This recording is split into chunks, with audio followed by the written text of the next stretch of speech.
নমস্কার, আমি সুস্মিতা। স্বাদে আর আহ্লাদের আরও একটি পর্বে আপনাদের স্বাগত। আজ বানাবো শীতের নতুন ফুলকপি আর বড়ি দিয়ে জ্যান্ত কই মাছের ঝোল। চলুন বানিয়ে ফেলি। এর জন্য প্রথমে কড়াইতে আমি বেশ কিছুটা সর্ষের তেল দিয়ে নিয়েছি। তারপর তার মধ্যে ভালো করে ধুয়ে পরিষ্কার করে নিয়ে নুন হলুদ মাখিয়ে রেখেছিলাম কই মাছে আমি, সেগুলো দিয়ে দিলাম।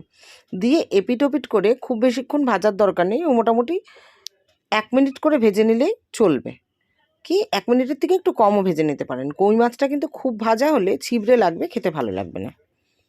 কই মাছটা ভাজা হতে হতে একটা কথা আপনাদের সাথে শেয়ার করতে ইচ্ছে করলো। 2 দিন আগে বরকে রিকোয়েস্ট করেছিলাম, রিকোয়েস্ট না অ্যাকচুয়ালি কথায় কথায় বলছিলাম ডিনারের টেবিলে বসে যে জ্যান্ত কই মাছ দিয়ে ফুলকপি দিয়ে খেতে ইচ্ছে করছে। আজকে তেনার ছুটি ছিল, ঘুম থেকে উঠে দেখি বাড়ি নেই। কোথায় গেছে মনে হচ্ছিল, কিন্তু ফোনটা আর করিনি। ফ্রেশ ট্রেশ হয়ে বিছানা টেছানা তুলে সব কিছু করে যখন মোটামুটি নিজে চা বসাতে যাব, দেখি তিনি বাজারের ব্যাগ হাতে নিয়ে বাড়ি এসছে।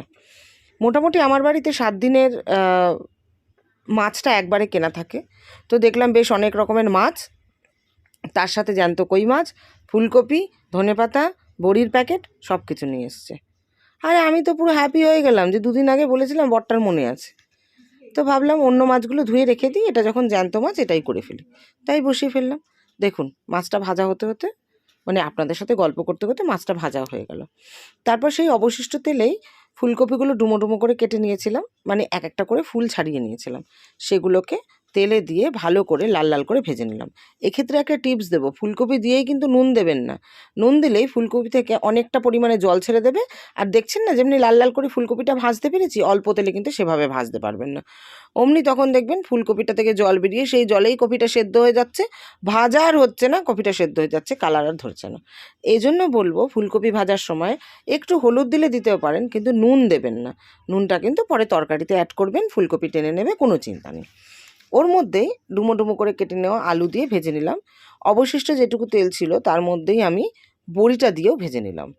আমি কিন্তু মোটামুটি একটু কম তেলেই করার চেষ্টা করেছি। জ্যান্ত মাছ খুব বেশি মশলা তেল দিলে তার কিন্তু পুষ্টিগুণ বজায় থাকে না।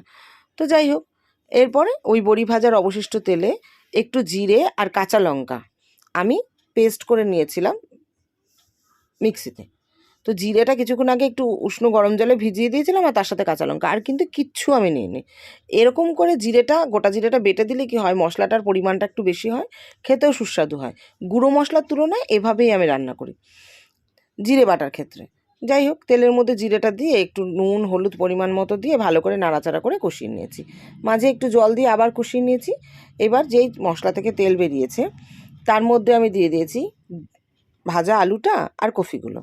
এইবার ভালো করে মশলার সাথে ওটাকে নেড়েচেড়ে কষিয়ে নেবার পালা।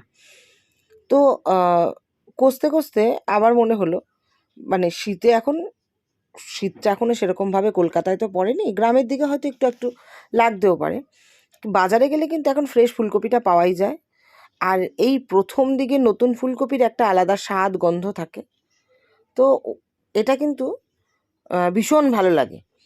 তো যাই হোক, তো এভাবে বোধহয় সবার বাড়িতেই রান্না হয়, কারণ আলু ফুলকপি দিয়ে কই মাছের ঝোল এটা ভীষণ কমন একটা পদ বাঙালি বাড়িতে, বাঙাল ঘটি নির্বিশেষে সবাই খেয়ে থাকে। তো যাই হোক, তবু আমি আমার মতো করে আপনাদের সাথে শেয়ার করলাম। রিকোয়েস্ট করব, যদি আমার এই রেসিপিটা ভালো লাগে তো অবশ্যই বাড়িতে ট্রাই করবেন। আর যদি সত্যি ভালো লেগে থাকে তো লাইক শেয়ার ও কমেন্ট করার অনুরোধ রইল।